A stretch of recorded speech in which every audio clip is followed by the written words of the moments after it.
Eh, COVID-19 itu di data terakhir ya, terkhusus Makassar, eh, mulai berkurang. Mungkin ini ada kaitannya dengan masifnya pemerintah melakukan vaksin, sehingga angka infeksi itu pun mulai berkurang. Jadi apalagi kasus-kasus yang gejala berat, saya melihat trennya menurun drastis untuk kasus-kasus COVID-19 ini. Ya. Kalau misalnya dokter menangani pasien COVID seperti ini, yang istilahnya sudah dinyatakan sembuh, apakah seperti memiliki gejala, istilahnya gejala sisa yang kita tahu seperti long COVID, dok ya? Langkah pertama yang harus kita edukasikan, dok, terkait dengan long COVID ini, apalagi kita tahu bahwa saja masyarakat kalau dengar COVID kan takut, dok, apalagi orang yang sudah terkena walaupun sudah dinyatakan negatif tapi masih ada gejala. Ya, jadi sebelum masuk ke situ mungkin saya ingin menjelaskan sedikit bahwa penderita COVID meskipun sudah sembuh, sudah dinyatakan sembuh, itu masih meninggalkan gejala, dan gejala ini bisa bertahan 2 minggu bahkan lebih dari 1 bulan ya. Nah, kondisi ini kita sebut dengan long COVID atau post COVID-19 ya. Jadi sindroma post COVID-19 atau long COVID. Nah, kondisi ini terjadi akibat dari inflamasi yang saat terinfeksi itu masih terus berjalan. Nah, jadi dengan tidak semerta-merta langsung hilang. Jadi dia terus berjalan walaupun intensnya semakin hari dia akan semakin turun. Gejalanya paling banyak adalah gejala respirasi kalau post COVID. Jadi seperti batuk ataupun sesak saat beraktivitas. Jadi ketika kita naik tangga dulu sebelum infeksi 1 lantai mungkin nyaman, artinya tidak sesak. Setelah ini kok sesak ya. Dan itu bisa bertahan 3 minggu bahkan lebih ya. Nah, inilah kondisi yang kita sebut dengan long COVID. Ya, bagaimana pencegahannya ya? Sebenarnya paling bagus adalah tetap menjaga imunitas tubuh. Konsumsi makanan yang sekiranya membangkitkan imun, karena seiring berjalannya waktu imun yang naik, proses inflamasi yang terjadi di tubuh akibat infeksi COVID-19 itu akan ikut turun juga, sehingga gejalanya akan perlahan-lahan membaik. Ya, terkait dengan long COVID ini sendiri, dok, apakah memang pada pasien-pasien yang memiliki kriteria khusus yang akan mengalami long COVID, misalnya mungkin seperti orang dewasa kah, dok, atau riwayat memiliki infeksi paru sebelumnya, atau bahkan semua umur mulai dari anak, remaja, dewasa sampai orang tua bisa terkena long COVID? Kalau dari data epidemiologi yang sudah ada sekarang ya, long COVID tidak mengenal apakah dia tua, muda ataupun dewasa. Cuman memang populasi orang tua itu paling banyak mengalami long COVID ya. Dewasa tua bahkan sampai ke usia geriatri. Apalagi pada penderita yang terjadi pneumonia. Jadi pada kasus-kasus COVID-19 gejala sedang ya. Nah, itu umumnya meninggalkan gejala sisa. Seperti itu. Baik, dok, saya ingatkan kembali kepada para pendengar atau yang sedang menonton di live YouTube Fakultas Kedokteran Universitas Indonesia. Tentu di sini ada live chat. Boleh bertanya apapun terkait dengan tema kita pada pagi hari ini. Pada penderita COVID yang sudah dinyatakan sembuh, apakah boleh berpuasa di saat bulan Ramadan atau tidak? Selebihnya kalau memang terbatas dari YouTube, tentu bisa langsung WA ke 081241911112 untuk para pendengar kita di Umi Medical 108,0 FM 081241911112. Baik, dokter, di sini sudah ada satu penanya yang ada di live chat kita di YouTube, atas nama Nurbaya. Pagi dok, ayah saya saat ini positif COVID. Kapan ya kira-kira ayah saya bisa vaksin booster? Karena kami rencana mudik lebaran dok, dan ada aturan pemerintah yang membebaskan tes PCR jika sudah booster vaksin COVID-19. Ya, idealnya pada saat vaksin booster setelah infeksi itu idealnya memang 3 bulan ya, 2 minggu sampai 3 bulan. Tapi kalau saya melihat dari aturan pemerintah itu rata-rata 1 bulan. 1 bulan. Ya, 1 bulan bisa vaksin. Dari terkena atau dari dinyatakan sembuh dok? Dari dinyatakan sembuh. Jadi hitungannya mulai dari dinyatakan sembuh, boosternya itu biasa 2 minggu sampai 3 bulan, tapi pada umumnya 1 bulan dok ya. Kemudian itu ada penjelasannya. Jadi diharapkan saat dia terinfeksi COVID-19 kemudian sembuh, antibodi yang terbentuk akibat terinfeksi COVID-19 tersebut itu masih ada di dalam tubuh. Makanya pada kasus-kasus setelah sembuh itu membutuhkan rentang waktu untuk kembali vaksin booster. Ya. Nah, kemudian dok, apakah pada pasien yang mengalami long COVID yang sudah dinyatakan sembuh itu bisa dilakukan booster dok? Iya, seharusnya bisa. Ya. Tanpa melihat gejalanya ya, harusnya bisa.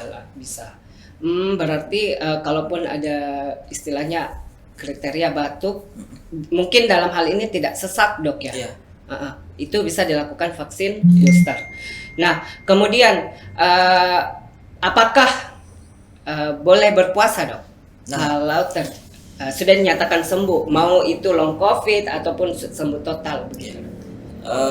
Pasien, jadi kita bicara dulu ke COVID-nya ya. COVID itu kan secara gejala ada beberapa. Ada orang tanpa gejala, kemudian gejala ringan, sedang, dan berat ya. Di Islam sendiri mengatakan bahwa memberi keluasan pada orang-orang yang sakit ya. Sakit. Jadi menurut hemat saya pada pasien-pasien dengan gejala ringan ataupun OTG itu bisa berpuasa. Terutama OTG ya. Yang tanpa gejala bisa berpuasa, asal asupan nutrisi buka dan sahurnya itu bagus ya. Untuk gejala ringan sendiri ini hati-hati. Kasus-kasus gejala ringan yang disertai demam sebaiknya untuk tidak berpuasa ya. Dianjurkan tidak. Karena kenapa? Kasus demam biasanya terjadi penguapan cairan yang berlebih pada tubuh sehingga gampang dehidrasi. Ditambah dengan puasa ya takutnya nanti lebih dehidrasi. Jadi dipertimbangkan untuk tidak berpuasa. Bagaimana dengan gejala sedang? Nah, ini gejala yang menurut saya jangan sampai puasa lah, karena ada beberapa obat yang memang harus dikonsumsi, masukkan ya, bahkan sampai ke infus, dan memang harus butuh suplai vitamin, mineral, antivirus dan lain sebagainya. Ya. Nah, setelah sembuh, long COVID ini juga terbagi lagi ya. Ada long COVID yang memang gejala sisanya ringan, kemudian ada long COVID yang gejalanya sedang hingga berat ya. Pada kasus-kasus gejala berat, pada COVID-19 gejala berat, biasanya setelah sembuh gejalanya masih berat ya, gejala berat. Jadi hati-hati, tentu kita tidak puasakan. Begitupun dengan gejala sedang ya. Kasus-kasus gejala sedang itu kan masuk kriteria pneumonia. Ya. Jadi ini juga hati-hati untuk berpuasa, dan tidak dianjurkan apabila masih kondisinya masih sesak ya. Walaupun dia sembuh tapi sesaknya masih jalan, ya sebaiknya tidak dianjurkan puasa. Nah, berbeda pada kasus long COVID yang gejala ringan. Gejala ringan yang cuma batuk, kemudian badan terasa pegal-pegal. Ya. Saya pikir tidak masalah untuk melakukan puasa. Ya. Jadi pada prinsipnya adalah sahur, kemudian buka, itu benar-benar menunjang imunitas tubuh yang baik. Berarti mengkonsumsi makanan yang betul cukup kalori, Ya, intinya meningkatkan imunitas untuk tidak drop ya, dan jatuh ke gejala sedang. ya. Jadi mungkin ada beberapa yang perlu kita perhatikan pada pasien COVID ataupun long COVID yang tidak memiliki simptom sign atau gejala-gejala seperti demam, sesak, ataupun batuk yang tiada henti, yang tentu akan memicu terjadinya gejala semakin berat. Itu mungkin kita sarankan untuk melakukan konsultasi terlebih dahulu kepada dokter ya. Kemudian seperti biasa dok, pada saat mau berpuasa ataupun tidak, tentu kita harus tetap menyarankan untuk menjaga imunitas, apalagi pada saat berpuasa dok ya. Tentu kebutuhan-kebutuhan yang dibutuhkan oleh tubuh tentu akan meningkat. Jadi memang kita selalu sarankan untuk mengkonsumsi makanan yang betul-betul menunjang untuk meningkatkan imunitas. Ada satu lagi ya, jadi memang banyak beberapa pasien yang post COVID kemudian meninggalkan gejala sisa, dalam hal ini long COVID ya. Datang untuk berkonsultasi, saya bisa puasa nggak dok? Prinsipnya adalah salah satunya untuk lebih objek dalam menilai kondisi pasien, kita butuhkan, saya sih biasanya menyarankan pemeriksaan marker inflamasi. Jadi seperti procalcitonin, kemudian D-dimer, ya, terutama D-dimer. Jadi kalau misalnya masih tinggi marker inflamasinya, menurut saya menganjurkan sih nggak usah puasa dulu kalau masih tinggi. Jadi apabila ini normal, meskipun ada gejala, silakan puasa. Jadi ya kalau memang ada sarana untuk memeriksakan marker inflamasi tersebut, silakan. Tidak ada masalah dok ya. Tidak ada masalah, ya. Setidaknya untuk justru lebih baik malah. Artinya kita punya patron objektif untuk menilai kondisi tubuh kita. Pada saat terkena COVID. Long COVID. Iya. Baik dok, kita beralih ke live chat. Ini sudah ada beberapa pertanyaan. Kemudian ini ada Muhammad Ihsan. Permisi dokter, saya ingin bertanya, apakah bisa dilakukan vaksinasi saat berpuasa? Soalnya saya takut dengan efek samping yang kata orang-orang berat dok. Mungkin memang ada beberapa kasus yang pada saat melakukan vaksinasi itu tiba-tiba demam tinggi, menggigil dan lain-lain. Ya, vaksin pada saat berpuasa sah-sah saja ya. Bahkan saya pernah bertanya ke Ustaz juga waktu melakukan tausiah, itu sah saja ya. Memang kita berikhtiar untuk terbebas dari wabah. Nah, terkait gejalanya, prinsipnya gejala setelah vaksin itu ada. Pasti ada ya. Karena vaksin yang baik itu pasti menimbulkan gejala yang baik ya. Artinya ada respon tubuh terhadap antibodi yang diberikan. Berarti kalau ada gejala itu berarti bagus sebenarnya. Ya. Jadi nggak perlu takut sih. Ya, jadi memang pada umumnya gejala yang muncul itu menggigil, demam ya, dan itu range-nya pun itu berbeda. Ada yang cuma sehari, cuma 2 hari. Tapi itu menurut saya manfaatnya jauh lebih banyak lah dibandingkan tidak booster sama sekali. Betul. Kalau terkena COVID kembali itu bisa berminggu-minggu malah. Bahkan lebih berat intinya dok ya. Bisa lebih berat. Istilahnya antibodi yang ada sudah terbentuk, kemudian terpapar virus lagi yang sudah melemah antibodinya, pasti yang kenanya tentaranya yang pasti yang lebih kuat. Betul. Jadi ya saran saya sih ya tetap jangan terlalu pikirlah masalah ininya. Saya pun efek samping intinya ya. Saya pun setelah vaksin menggigil, paginya ya aman lah melakukan aktivitas seperti biasa ya. Dan gejala pada saat booster itu jauh lebih minimal dibandingkan awal pertama kali dia vaksin. Seperti itu. Nah, ini kemudian dok, kalau misalnya pasiennya ini dok COVID ataupun long COVID, apakah ada perubahan pengaturan saat mengkonsumsi pengobatan dok pada saat melakukan puasa? Mungkin ada yang dosis 3x1 dok, atau 2x1 dan lain-lain dok. Ya. Semisalnya pada kasus-kasus COVID, ya, kalau terinfeksi COVID, Ya, kalau dia OTG, OTG. itu kan cuma butuh vitamin saja ya kalau Iya, OTG ya. Jadi ya konsumsinya rata-rata vitamin itu konsumsinya satu kali Satu. single dose ya. Single dose. Single dose ya, 1 kali 1. Bisa dikonsumsi itu sebelum tidur, paling bagus ya. Paling bagus. Konsumsi vitamin atau obat-obat yang membuat daya tahan tubuh naik. Paling bagus itu sebelum tidur. Jadi sekali saja. Tapi bagaimana dengan long COVID? Long COVID itu pemberian pengobatannya sebenarnya quality of life ya. Quality of life artinya perkeluhan. Kalau dia batuk kita kasih obat batuk ya. Dan obat batuk dosisnya ya rata-rata 8 hingga per 12 jam. Jadi bisa diminum saat sahur, saat buka dan sebelum tidur itu tidak masalah ya. Tidak masalah dok ya. Dan paling penting adalah pada saat long COVID bagaimana kita membuat tubuh kita lebih stabil sih. Poinnya adalah imunnya harus naik. Ya betul loh. Bagaimana caranya imunitas kita bisa terjaga, bahkan harus naik biar cepat sembuh dok ya. Jadi setelah sahur, sholat subuh, kemudian ngaji-ngaji, begitu matahari agak tinggi dikit, sholat duha dan jalan-jalan. Berjemur lah supaya vitamin D-nya terserap oleh tubuh. Betul. Kita beralih ke WhatsApp dok ya. Ya, di sini dok ada yang bertanya. Tadi disinggung terkait dengan masalah vaksin. Dokter bisa menjelaskan kira-kira kiat-kiat apa saja yang bisa saya lakukan setelah melakukan vaksinasi untuk meminimalisir terjadinya efek samping? Ya. Setelah vaksin, pertama pastikan kondisinya fit dulu.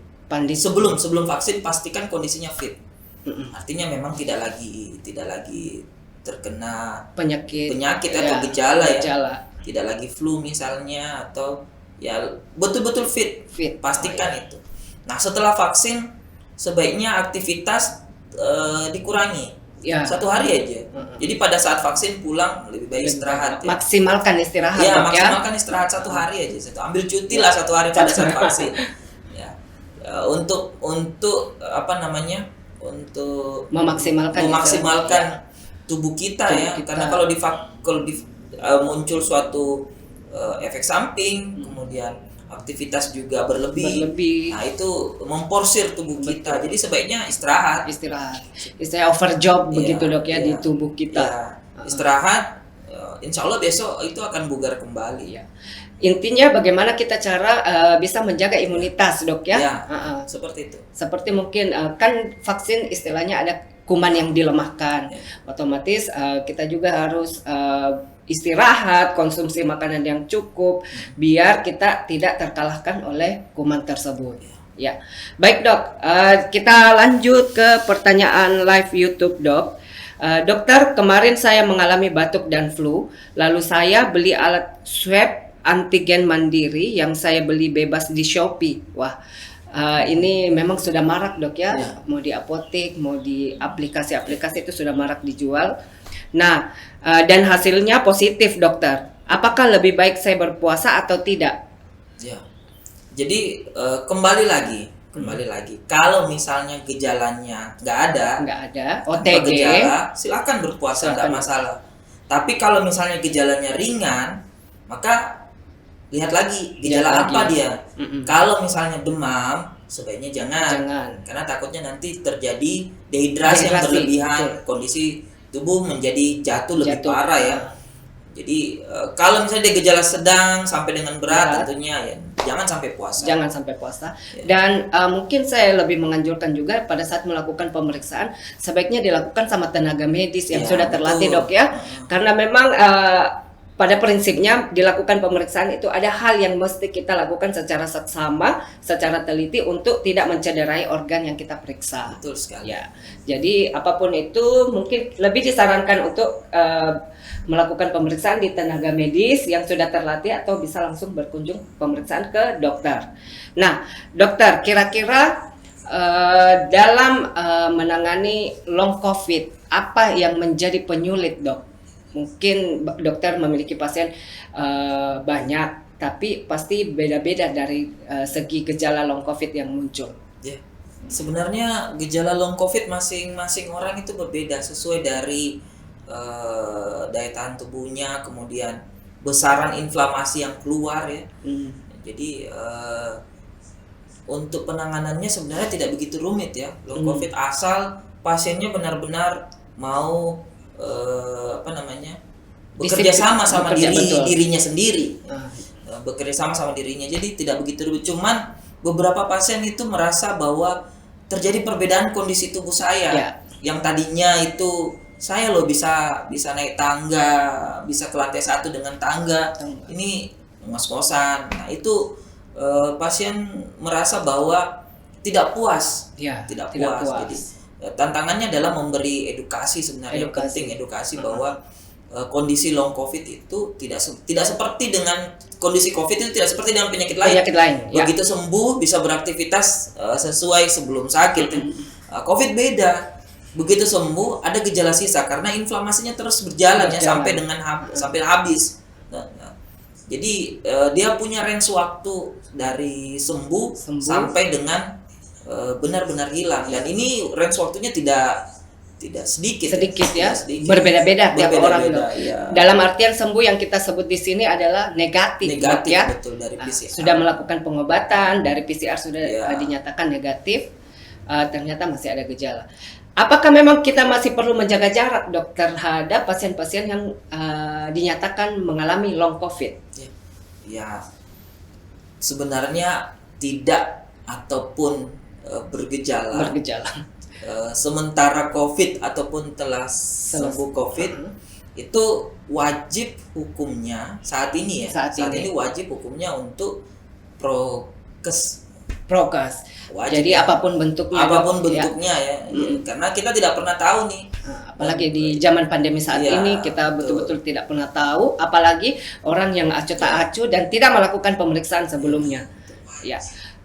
Biasanya Dok, dalam menangani long COVID, misalnya pasiennya ini dalam gejala sedang atau sementara dirawat, dinyatakan sembuh dengan PCR negatif, tiba-tiba long COVID-nya memanjang, mungkin 2-1 bulan Dok, dengan kondisi sedang juga Dok. Ini apakah pada pasien yang dinyatakan long COVID itu dirawat seperti COVID atau ada aturan-aturan lain begitu Dok? Jadi pertama kalau dia settingnya sedang berarti settingnya rawat inap ya. Rawat inap. Pasien dengan dinyatakan sembuh oleh PCR tentunya. Kemudian masih membutuhkan perawatan lebih lanjut. Settingnya adalah dia harus keluar dari isolasi. Jadi keluar dari perawatan isolasi. Jadi nggak apa-apa. Kemudian dokter tentunya akan memastikan nih inflamasinya seberapa besar.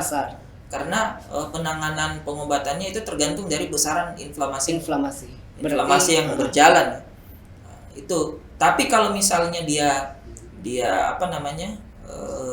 setting rawat jalan ya dengan long COVID dengan gejala ringan. Jadi sama seperti orang sehat biasa, nggak apa-apa, keluar dari isolasi juga nggak masalah ya. Artinya tidak isolasi mandiri nggak masalah. Tapi yang paling penting adalah prokes. Bagaimanapun kondisinya tetap prokes. Apalagi kalau misalnya kita satu rumah itu ada berapa orang Dok ya? Betul sekali. Nah, kembali ke pertanyaan live chat di YouTube Fakultas Kedokteran UMI. Ini saya dari Ayudia ya. Saya saat ini sedang menjaga ibu saya yang positif COVID. Apakah ada rekomendasi konsumsi vitamin untuk saya agar tidak drop juga, Dok? Ya. Jadi vitamin untuk untuk menaikkan imun ya, untuk menjaga daya tahan tubuh ya. Dianjurkan ya seperti vitamin C, vitamin E, vitamin D. Ya, ini 3 vitamin yang populer memang untuk menjaga imunitas. Kemudian Dok, mungkin dari segi pengaturan konsumsi makanan Dok, kan sayang Dok ya kalau misalnya saya OTG atau gejala ringan tidak berpuasa. Apa yang perlu saya konsumsi Dok? Apakah high protein kah? Apakah vitamin C ditambah atau konsumsi banyak minum air putih dan lain-lain, Dok? Intinya adalah 5 sehat. Empat Empat sehat, 5 Iya. sempurna ya. Intinya begitu. Jadi protein penting, karbohidrat penting, mineral vitamin juga itu penting. Ya. Tapi untuk gejala-gejala ringan, Mm-mm. hati-hati pada es ya. Buka puasa Buka puasa. kita cenderung dengan es buah ya. Manis-manis. Hampir semua kayaknya bukan Ramadan kalau tidak minum yang Es manis, buah. es buah ya, Betul, Dok. manis-manis ya. Nah, Manis-manis. ini hati-hati. Kalau saya sih hindari yang manis, Mm-mm. baik dingin maupun hangat. Jadi lebih baik air putih saja. Air putih. Kenapa? Manis ini memicu batuk. Ya, betul, Dok. Ya. Jadi Manis. hati-hati. Terus gorengan. Gorengan, Nah, waduh. masyarakat kita itu memang Hobi. ya Ya. dengan gorengan. Pokoknya buka itu harus ada gorengan. Bukan kurma tapi gorengan. Di masyarakat kita ini justru lebih enak bakwan apa segala macam.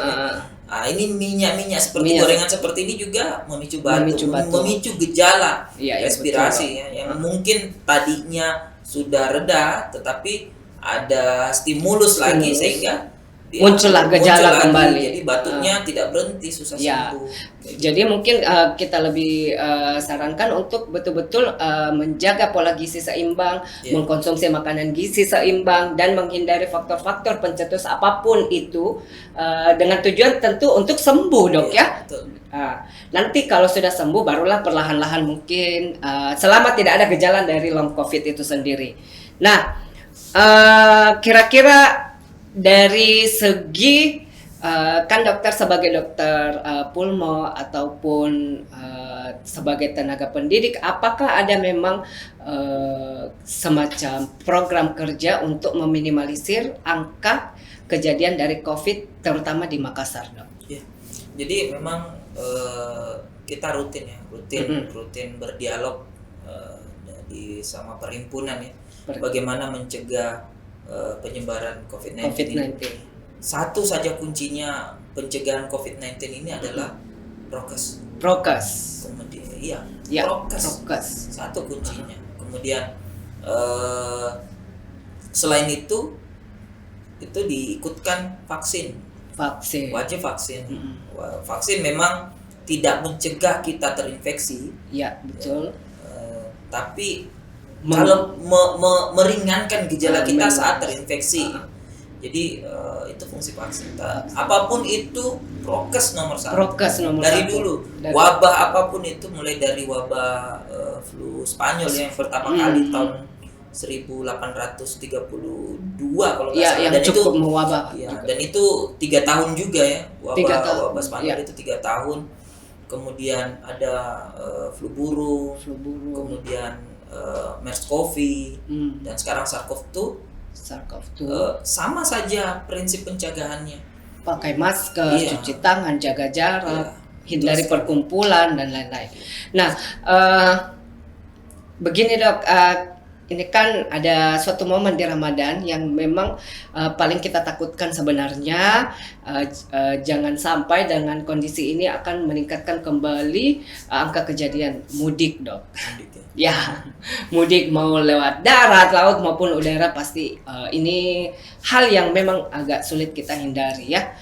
Mungkin saya lebih menanyakan ke dokter, kira-kira pesan dan kesan apa, bukan istilahnya kami melarang, cuman untuk menjaga diri sendiri ataupun keluarga yang akan kita kunjungi.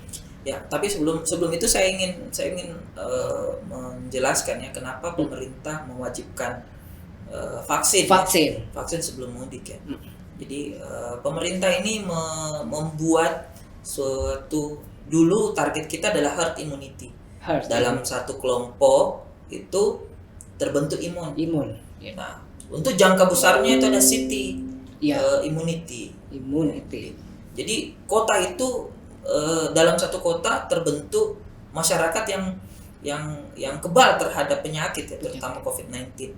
Nah, dengan kemajuan teknologi, vaksin ada dan lain sebagainya, itu city immunity ini yang menjadi target pemerintah. Patokan pemerintah ya. Jadi siapapun boleh mudik asal vaksin. Untuk membentuk imunitas di dalam kota dalam- itu, masyarakat dalam kota itu ya. Jadi setuju ya dengan apa yang dilakukan oleh pemerintah bahwa vaksin sebelum mudik itu terutama booster ya itu wajib ya. Wajib. Itu yang pertama. Yang kedua adalah kalau dia tidak vaksin kemudian pulang itu berbahaya untuk dia karena dalam perjalanan pasti Berkumpul dengan orang. ya, berkumpul, apalagi pasien-pasien orang tua Ya, punya komorbid. Nah, ini berbahaya untuk diri sendiri. Dan ternyata bukan berbahaya untuk dirinya sendiri, tapi untuk orang lain. Untuk orang lain. Bisa saja dia membawa virus yang ke daerah yang sama sekali Tidak ada virus. tidak ada virus Ya, di situ. betul. Yang akan ada beberapa kota kita itu yang dari dulu sampai sekarang itu zona kuning ya. Ya, Zona kuning, jadi aman-aman saja. Apalagi kalau pulang ke dusun yang mungkin zona hijau, nah, gara-gara dia bisa jadi zona Iya, kuning. iya. Jadi kemudian kalau bergejala saat mudik lebih baik jangan pulang. Lebih baik jangan Lebih pulang. baik menunggu. Mungkin bersabar atau menjaga untuk tidak menyebarkan kepada orang lain, istilahnya mudaratnya lebih besar. Ya, harus lebih ikhlas. Harus lebih ikhlas, sabar ya. Mungkin ini ujian apalagi di bulan Ramadan ya. Betul sekali. Kemudian dok, tadi disinggung terkait dengan vaksin. Nah di sini kan ada booster 1, 2, 3 dok. Apakah kira-kira apakah ada kemungkinan untuk booster keempat dan 5 dan lain-lain dok? Ya, saat ini memang program yang lagi digalakkan itu adalah booster ketiga ya. Tetapi tidak menutup kemungkinan ada booster keempat.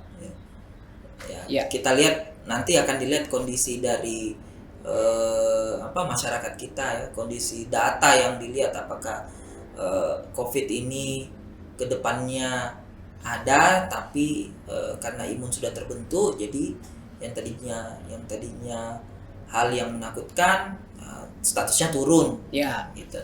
Ya, kalau saya melihat ke depan, ya mudah-mudahan akan ada booster keempat ya. Ya. Atau COVID ini ya sudah diselesaikan. Sudah tidak menjadi satu polemik dan masalah. Ya, betul sekali. Iya dok ya.